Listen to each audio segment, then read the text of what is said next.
Hello viewers, welcome to another episode of Inside the Dressing Room. I'm your host Dhaka. Select test, the second day of the test match ended and Bangladesh somehow crawled back against Zimbabwe with the help of the bowlers, but Zimbabwe also had a healthy lead and Bangladesh could not continue their success with the bat in the second innings as they lost their opening partnership very quickly. To talk about all that, I have Tanvir Ahmed Pranto with me. Pranto, welcome to the show. And as I was saying, Bangladesh bowlers did well. They did not let decent job, and they did not let Zimbabwe went away with the match in the first innings. But then again, 80 run lead is a big lead to concede, especially on home grounds for Bangladesh. But Zimbabwe would be elated with their efforts. Let us start this discussion by talking about two bowlers from Bangladeshi camp, Nahid-Miraz, who destroyed the top half, and Nahid-Miraz. In the early morning, it was very important. And Nahid-Miraz, who got the latter half or the bottom half of, and he claimed a 5-4. So how do you see them? Especially, let's talk about Nahid-Miraz. A lot of talk was been going on surrounding him, and the Zimbabwe camp said that pace is not a problem as all the teams have pace machines. But Nahid-Miraz, again, we saw what extra bit of like 10 kilometers can do to a batsman, right? Yeah, absolutely. And Nahid-Miraz actually used the early morning very well because there was moisture, there was swing, there was pace, and he used to the best. He picked up 3 wickets in the morning, and 4 wickets in the first session was very important for Bangladesh to fight back in the game. And as you said, Miraj, he picked up the 5-4, and it was very important because at some point it seemed like Zimbabwe would score more than 300, right? and beyond. But Miraj kept the tail and he pegged back the Zimbabwe. Right, and let's talk about Nahid-Miraz a bit more. The more I see him, the more excited I get, because it's always good to see a young fast bowler charging in and bending his back. And today we saw a couple of his dismissals. He bent his back and the ball went high and awkward for the batsman.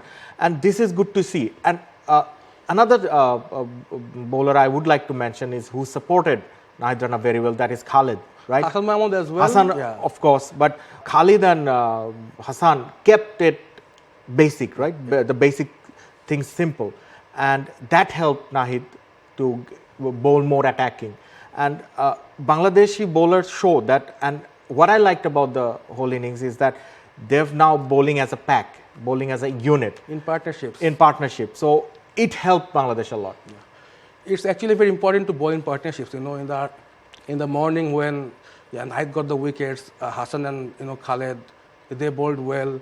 They kept the batters quiet and pressure on the batsman, right? And as you said in the beginning that Nahid, there were a lot of talks about him, his pace and whatnot. He actually walked the talks. Even though Zimbabwe said they had a pace machine and everything, but they could not handle the pace. They apparently could not handle him in the early 30-40 minutes, and it was very apparent in the batting, in his bowling as well. And what I liked about Hassan Mahmood, he kept it basic.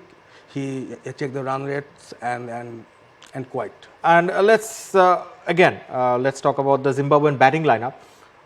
They did not repeat the mistakes the Bangladeshi batsmen made, right? Yeah. They were very selective, especially the experienced campaigners on top.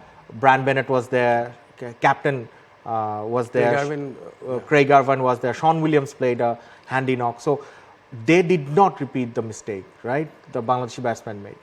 Even though Williams, kind of threw his wicket away, after scoring his 50, he went charging down for Miraj and he threw his wicket away.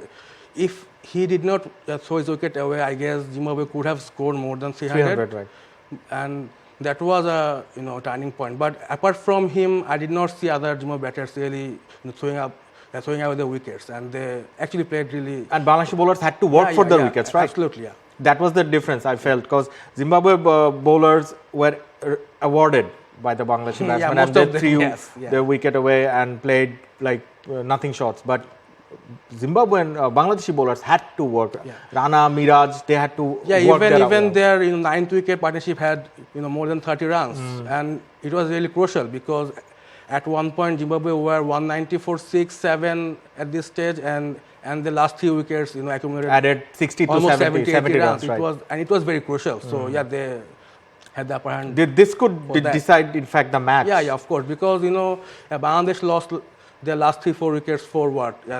Maximum 8-10 runs like that, and they scored more than 70. So that was the gap. Right. And let's talk about Bangladesh's second innings batting. Of course, the very familiar scene that Bangladeshi partnership doesn't last long, and Shadman returned and very early. Again, the same problems we are seeing for the batting lineup. How do you see Bangladesh coping up? And Bangladesh would need a solid 250 to 280 in the second innings to give Zimbabwe a challenge in the fourth innings, right?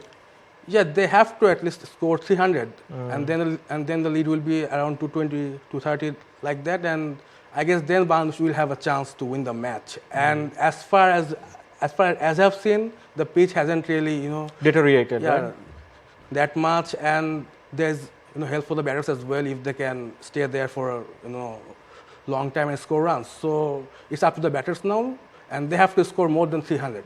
Right, and the third day is very crucial. Yeah. It's going to be very, very important. And as you've said, Bangladeshi batters, if someone or maybe more than one can play a big innings, maybe a century, they have to play a big innings and take the total towards or maybe more than 300. Have to be there. And take the match beyond Zimbabwe batters, because we still haven't seen any hint of turn or big turns that much, on the mat, and basic turns. We cannot say that for fourth innings or the 4-day pitch will start turning. Which Sylhet actually doesn't turn that much on the latter stages of the game. So they have to score runs. That's the only way to go. That's the only way to go. And of course, Bangladeshi batting again depends on, as we've now can be assured, that on the middle order, on Shanto, on Mominul, and of course Mushfiqur Rahim. These three have a big day, right, tomorrow? Absolutely, and they have to come up very strongly, because as the senior campaigners, they have to take the responsibilities, and Captain Shanto, he scored 40, Mominul scored a 50 in the last innings. Mushfiq, even though he failed, he has to score runs, and they will get support from hopefully Miraj and Zakir and others. And lastly, any predictions for tomorrow's game? How do you see Bangladesh batting? Can they overcome, and can they do almost a miraculous job to reach 300? We can hope, but I feel Bangladesh will score around 300, 290, 300 in that range, and then they have to bowl and defend with the ball. Yeah. All right, Pranto, we'll see whether Bangladesh can pull that off. Thank you for your time today. Thank you. Folks, that was all the time we have for you today, and let us know what can Bangladesh do on the third day on the comments, and I'll be back soon with another episode. Till then, you take care. For more updates, follow us on Facebook, subscribe our YouTube channel, get the latest update on www.daily-sun.com.